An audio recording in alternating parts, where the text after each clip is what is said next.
सिंहद्वार बंद अच्छी कबाट द्वार खोलिबा पर्यंत मु एठी बड़दाण्डरे बसी प्रभु को डाकिबी।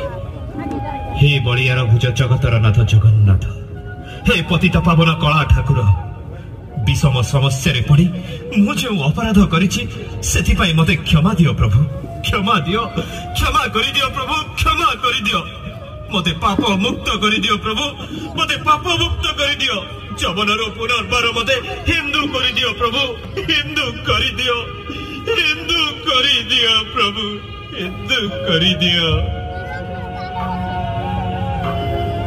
अरे हे बेपुओ, आबे बड़ो दांडर मझिरे एटा कोन अध्या पड़ुछ ना कोन?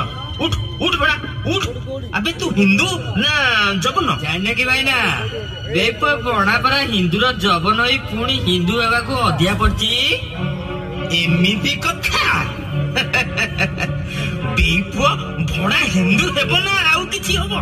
हटाबे बेपुओ सिंहद्वार रो एटा जदी मंदिर रे पसी जीव ना मंदिरटा महाप्रसाद पूरा मारा सत्य तो है जीव। अरे उठ उठ बड़ा उठ। बेपुओ पठाण आसिला कुआडू हिंदू होबाकू। उठ उठ उठ। मु जवन नुहे गोसाई माने, मु कलाचंद हिंदू ब्राह्मण परिस्थिति रे पड़ी मु जवन कन्या को शादी करिथिली। मो पापर प्रायश्चित करंतु गोसाई माने, मो पापर प्रायश्चित करंतु। मु पुनश्च हिंदू हेबाकू चाहे। मो मां मो स्त्री मते घरे अपेक्षा करिसंती। हिंदू हेबू तो